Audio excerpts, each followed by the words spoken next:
इश्क की door part 8। पिछले भाग में हमने देखा विद्युत पर लगाए गए सभी आरोप गलत साबित हो गए।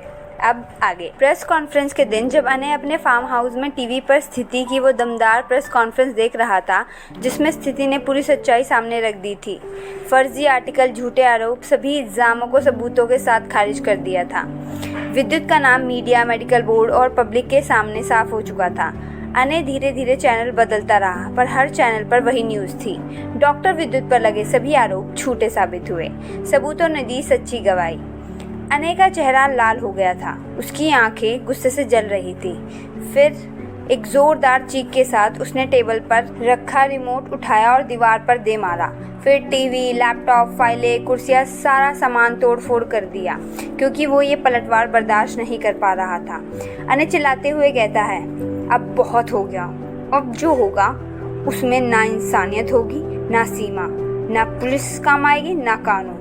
अब सिर्फ मेरा खेल होगा, मेरा आखिरी और सबसे खतरनाक वार। दूसरी ओर शांति और सुकून की छाया में सूर्यवंशी परिवार, जिसमें विद्युत और उसके दादाजी, माता और पिता अवस्थी हाउस पहुंचे। दरवाजा खुलते ही तिथि ने देखा कि विद्युत के साथ उसका परिवार खड़ा है।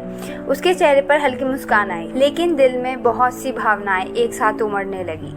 तिथि सभी को अंदर बुलाती है और सभी बैठ जाते हैं। सभी बड़े आपस में बात करने लग जाते हैं। स्थिति, जो अभी ऑफिस में थी, घर नहीं आई थी।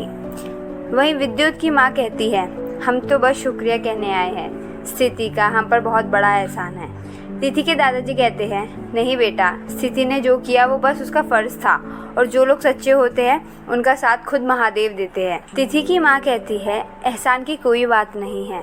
सच सूर्य की किरणों के समान होता है, जो आज नहीं तो कल सामने आ ही जाता है। और स्थिति तो उस सच को सामने लाने का साधन बनी बस। विद्युत और तिथि एक दूसरे को लगातार देख रहे थे। तिथि के मन में एक ही सवाल था, इतना अच्छा इंसान, इससे कोई इतना बुरा कैसे कर सकता है? और विद्युत सोच रहा था, क्या ये सब बने ने किया है? क्या वो वाकई इतना गिर चुका है? तभी दरवाज़ा खुलता है। स्थिति अपने पुलिस स्टेशन से लौट आती है। उसने जब पूरे परिवार को एक साथ देखा तो थोड़ा हैरान हो गई। सबकी नज़रें स्थिति पर टिक गई थी। विद्युत खड़ा हुआ और बोला, थैंक यू सो मच। तुमने सिर्फ मुझे बड़ी कहा नहीं बल्कि माना भी है। स्थिति मुस्कुराती है और कहती है, थैंक यू उनको कहते हैं जो पराए हो, और आप तो मेरे बड़ी हैं। और अगर थैंक यू कहना ही है तो महादेव को कहिए, जिन्होंने सबके साथ न्याय किया और इस जीत में हम सब बराबर भागीदार हैं। इसलिए थैंक यू नहीं, एक चाय पार्टी हो जाए। सभी हंस पड़े। माहौल एकदम हंसता, खुशनुमा और पारिवारिक हो गया था। उधर फार्म हाउस में अनय अब शांत नहीं था। वो खामोश तूफान बन चुका था। दीवार पर उसने तिथि, विद्युत और स्थिति की तस्वीर चिपका दी। तीनों पर क्रॉस का लाल निशान लगाया। अनय धीरे से कहता है, अब मैं ऐसा करूँगा जिसकी तुमने कल्पना तक नहीं की होगी। फिर वो जोर जोर से चिल्लाते हुए कहता है, तैयार हो जाओ क्योंकि अब आएगा मेरा अंतिम वार। रात का समय था। तिथि अपने कमरे की बालकनी में खड़ी थी। ठंडी हवा चल रही थी। तभी विद्युत का कॉल आता है। तिथि ने तुरंत कॉल रिसीव किया। तिथि बोली, हेलो, क्या हुआ? आज आप कुछ डाउन लग रहे थे, सब ठीक है ना? विद्युत शांत अंदाज में कहता है, आप सब कैसे जान लेती हैं? तिथि कहती है, आपकी आंखें बहुत कुछ कह जाती हैं। आपने आज बहुत चुप्पी साध रखी थी। विद्युत कहता है, नहीं, कुछ नहीं, बस एक बात पूछनी थी आपसे कि आप अनय को कैसे जानती हो? तिथि थोड़ी हैरान हो जाती है और कहती है, मैं अनय से एक मेडिकल हेल्थ से रिलेटेड सेमिनार में मिली थी। बस अनय से ऐसे ही मुलाकात हुई, कंसल्टेशन से रिगार्डिंग क्यों, कुछ हुआ क्या? तभी दादी की आवाज़ आती है, तिथि बेटा ज़रा आना। तिथि कहती है, दादी बुला रही है, मैं आपसे बाद में बात करती हूँ, बाय। विद्युत कहता है, ठीक है, बाय। रात को 12 बजे तिथि बिस्तर पर थी, लेकिन नींद कोसों दूर थी। उसके चेहरे पर उलझन साफ दिख रही थी। तभी स्थिति कमरे में आई। स्थिति बोली, दी आप ठीक हैं? आज कुछ ज़्यादा ही सोच में लग रही हो। तिथि कहती है, आज विद्युत बहुत परेशान दिख रहे थे, उनके चेहरे पर वो शांति नहीं थी। स्थिति कहती है, अब टेंशन क्यों ले रहे हो? अब तो सब ठीक हो गया ना प्रेस कॉन्फ्रेंस के बाद। तिथि कहती है, हाँ, लेकिन आज विद्युत ने मुझसे पूछा कि मैं अनय को कैसे जानती हूँ और मैंने बताया, लेकिन मुझे ये सोचकर अजीब लग रहा है कि कहीं कुछ है जो शायद हम नहीं जानते। तिथि एकदम बैठते हुए कहती है, और हाँ, एक और बात, अनय ने कई बार विद्युत जी की बुराई की जो मुझे बिल्कुल अच्छी नहीं लगी। वो बोलते बोलते रुक जाती है और हल्की सी मुस्कान के साथ कहती है, छोड़ो, अब सोते हैं। पर स्थिति के मन में अनय के खिलाफ शक की चिंगारी जल चुकी थी। 2 दिन बाद अनय, जो अब पूरी तरह पागलपन की हद पार कर चुका था, अपनी सबसे खतरनाक योजना पर काम कर रहा था। वो एक बच्चे को पैसे का लालच देता है और कहता है, ये लो, ये फूल उस लड़की को जाकर दे दो, और हाँ, ध्यान रखना, ये कांटा उसके हाथ में ज़रूर लगना चाहिए। उस बच्चे को जैसा कहा गया उसने वैसा ही किया। जैसे ही उसने तिथि को फूल दिया तो कांटा तिथि के हाथ में लग गया था। कांटा लगने के कुछ ही सेकंड में तिथि को चक्कर आने लग जाते हैं, क्योंकि उस कांटे में बेहोशी की दवा लगी थी जो तिथि के हाथ में उस कांटे की वजह से चली गई थी। कुछ ही मिनटों में तिथि बेहोश हो गई। तिथि के बेहोश होने पर उसको एक गुप्त लोकेशन पर ले जाया गया जो अनय ने पहले से तय कर रखी थी। वो लोकेशन जोधपुर से बहुत दूर थी और उसे वहाँ पर ले जाकर एक ऊंचाई वाली जगह पर लटका दिया गया।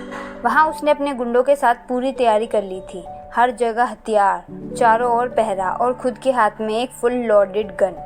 लेकिन उसने एक चाल और चली थी स्थिति को इससे दूर रखने की। उसने एक फर्जी सूचना पुलिस विभाग को भिजवाई कि एयरपोर्ट पर बम है। पुलिस विभाग में सूचना आते ही इसकी पुष्टि की जाने लगी। कुछ प्रारंभिक सबूत मिलने के बाद स्थिति खुद लीड लेकर टीम को एयरपोर्ट भेजा। जब अनय को ये पता चला कि स्थिति अब एयरपोर्ट में व्यस्त है, उसने फ़ोन मिलाया विद्युत को।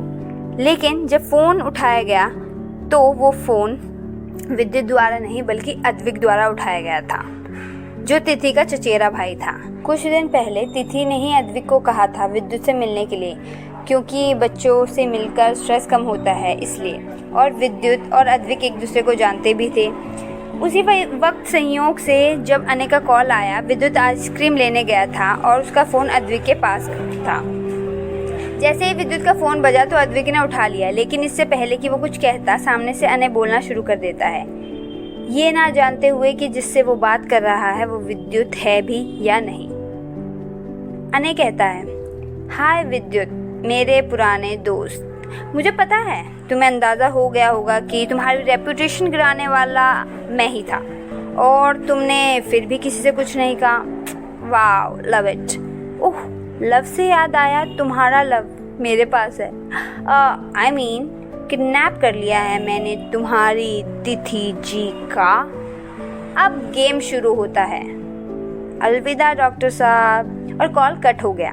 अद्विक, जो अब तक चुप था, एकदम चौंक गया। वो समझ गया था कि मामला कितना गंभीर है। तुरंत उसने स्थिति को कॉल किया। डीसीपी स्थिति एयरपोर्ट पर बम की सूचना के चलते फुल फोर्स के साथ तैनात थी। चारों ओर सिक्योरिटी का माहौल था। तभी उसे बार बार अद्विक का कॉल आ रहा था, जिसे वो इग्नोर कर रही थी। लेकिन कॉल बार बार आना कुछ गंभीर इशारा कर रहा था, तो वो कॉल उठाती है। स्थिति तेज़ आवाज़ में कहती है, हाँ अद्विक, क्या हुआ? तुम जानते हो ना मैं कितनी बिजी हूँ यहाँ अभी। अद्विक कहता है, दी प्लीज़ जल्दी से जल्दी यहाँ आ जाइए। स्थिति कहती है, आर यू सीरियस? तुम्हें पता है यहाँ क्या चल रहा है? अद्विक घबराते हुए कहता है, दी तिथि दी को खतरा है, तिथि दी की जान को खतरा है, प्लीज़ जल्दी आओ, आपको सब कुछ बताना है। अद्विक की बात सुनते ही स्थिति के चेहरे पर जैसे खून जम जाता है। उसका दिमाग एक पल के लिए सुन्न हो गया था। तभी एक पुलिस ऑफिसर उसके पास आता है। ऑफिसर कहता है, मैम, हमने पूरी इन्वेस्टिगेशन कर ली है। ये बम की सूचना फेक थी। जिसने कॉल किया था उसकी लोकेशन बार बार स्विच हो रही है, लेकिन हम जल्द ही जल्द उसको पकड़ेंगे। हमारी डॉग स्क्वाड और बम स्क्वाड ने मिलकर पूरा एरिया चेक कर लिया है, कुछ भी संदिग्ध नहीं मिला। स्थिति कुछ समझ नहीं पा रही थी। एक तरफ तिथि खतरे में थी, दूसरी तरफ यह फर्जी बम की खबर। स्थिति गहरी सांस लेते हुए कहती है, फिर भी सर्च जारी रखो, हर एरिया दोबारा स्कैन करो। मैं कमांड आपको सौंप रही हूँ, और अगर कुछ भी मिले तुरंत मुझे इन्फॉर्म करें। स्थिति अद्विक को कॉल करती है और उससे उसकी लोकेशन पूछती है। अद्विक कहता है, दी मैं ग्रीन पार्क में हूँ। स्थिति अपनी गाड़ी की तरफ भागती है और तेज स्पीड में गाड़ी चलाने लगती है। गाड़ी इतनी तेज होती है कि रास्ते में अथर्व उसे देखकर चौंक जाता है और उसका पीछा करने लगता है। स्थिति पार्क में तेजी से अद्विक को ढूंढने लगती है, लेकिन अद्विक का फोन अब नॉट रीचेबल हो चुका था। वह बेचैन हो जाती है। तभी वह उसे कोने में बैठा देखती है और भागकर उसके पास पहुंचती है और कहती है, बोलो अद्विक, कॉल पर तुम इतने घबराए हुए क्यों थे, क्या हुआ? विद्युत चिंतित होकर कहता है, क्या हुआ स्थिति, तुम यहाँ? और अद्विक, तुम भी जब से घबराए हुए हो और कुछ बता भी नहीं रहे हो, और तुमने आइसक्रीम भी नहीं खाई। वहीं पीछे से अथर्व भी आ जाता है। अथर्व कहता है, हाँ भैया, ये सब क्या हो रहा है यहाँ पे? स्थिति इतनी स्पीड में कार चला रही थी, सब ठीक है ना?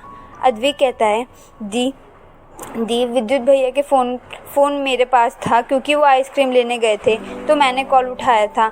कोई अन्य नाम का पर्सन था, वो कॉल पर कह रहा था कि उसने तिथि दी को किडनैप कर लिया है। ये सुनते ही विद्युत, स्थिति और अथर्व की आंखों में गुस्से और डर का तूफान उमड़ पड़ा।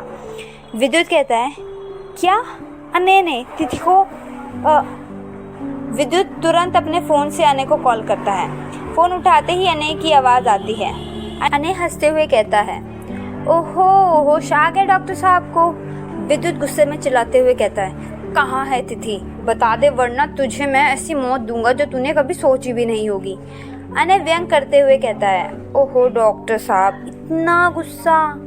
वैसे भी आपकी स्थिति मैडम को भी मैंने घुमाने की कोशिश की थी बम की खबर देकर, पर वो निकल गई वहाँ से। कोई नहीं, आप ढूंढ लीजिए अपनी तिथि जी को, लेकिन टाइम आपके पास बहुत कम है, कब क्या हो जाए यू नेवर नो।